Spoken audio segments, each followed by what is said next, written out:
Hello बच्चों, यहां दिया है in the figure shown a ring A is initially rolling without slipping. Clear है?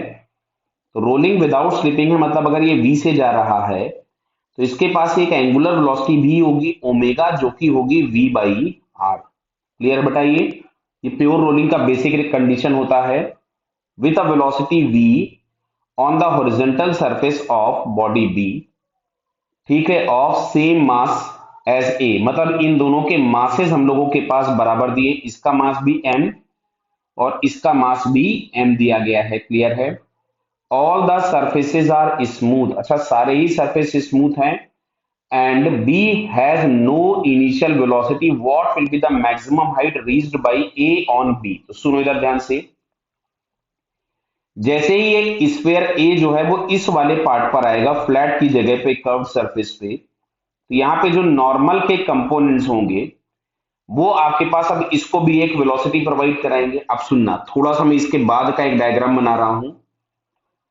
होगा क्या, ये वाला जो ब्लॉक ए है ये इसके ऊपर तब तक चढ़ता जाएगा जब तक कि बी के रेस्पेक्ट में ए की वेलोसिटी जीरो ना हो जाए। जब तक कि बी के रेस्पेक्ट में ए की वेलोसिटी जीरो नहीं होगी तब तक ए ऊपर जाता रहेगा। तो मान लिया यहां कहीं पे किसी भी पोजीशन पे पहुंच करके इसका जो वेलोसिटी है वो जीरो हो गया विथ रिस्पेक्ट टू बी, लेकिन तब तक इस बी के पास भी कोई एक वेलोसिटी v1 आ चुकी होगी, तो इसके पास भी हॉरिजॉन्टल डायरेक्शन में सेम वेलोसिटी v1 होगी और ये अभी भी रोटेट कर रहा होगा। क्यों? क्योंकि अगर हमारे पास दिया है all the surfaces are smooth, clear है, तो all the surfaces are smooth, तो इसके रोटेशनल मोशन को कैंसिल करने के लिए या कम करने के लिए या चेंज करने के लिए कोई कहीं से टॉर्क नहीं मिलेगा। तो सबसे पहले हम लगाते हैं हॉरिजॉन्टल डायरेक्शन में कंजर्वेशन ऑफ मोमेंटम। क्यों? क्योंकि हॉरिजॉन्टल डायरेक्शन में कोई भी एक्सटर्नल फोर्स नहीं है। वर्टिकल में तो लग रहा है ग्रेविटी का फोर्स, लेकिन हॉरिजॉन्टल में कोई भी फोर्स एक्सटर्नल नहीं है, क्योंकि ये भी स्मूथ है और यहां भी स्मूथ था। क्लियर? तो इनिशियल मोमेंटम मिला mv और फाइनल मोमेंटम हमारे पास आ जाएगा mv1 प्लस mv1। हॉरिजॉन्टल में तो v1 इज इक्वल्स टू आपके पास आ गया v/2। अच्छा भाई, सारे के सारे फोर्सेस कंजर्वेटिव थे, एक ही फोर्स लग रहा था ग्रेविटी का एक्सटर्नल, जो कि कंजर्वेटिव था। तो अगर एक्सटर्नल फोर्स के नाम पे केवल ग्रेविटी था, नॉर्मल भी लग रहे हैं बट नॉर्मल आपस में कैंसल आउट हो रहे होंगे, तो ग्रेविटी का जो फोर्स है वो कंजर्वेटिव है और कोई फ्रिक्शन है नहीं, तो एनर्जी कंजर्व होगी। तो अब अगर मैं यहां से एनर्जी कंजर्वेशन लगाऊं तो इनिशियल एनर्जी के नाम पे half mv square plus half I omega square, समझ रहे बात?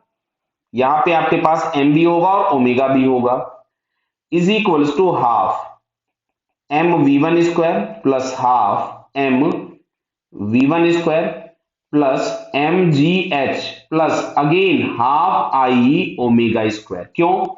रोटेट तो वो यहां भी सेम ओमेगा से ही रहा होगा क्योंकि इसमें कोई चेंज हुआ नहीं, तो इसको तो मैं एज इट इज ही यहां कैंसिल कर देता हूं। कर सकते हैं अपन? क्लियर है भाई?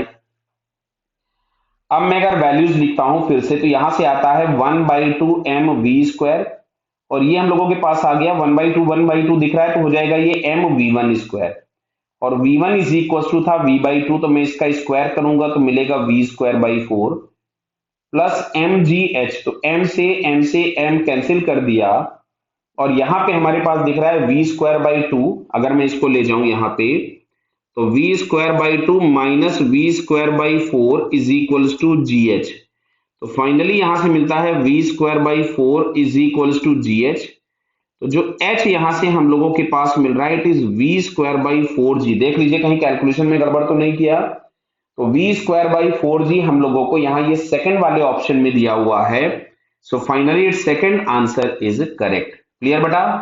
Okay, all the best.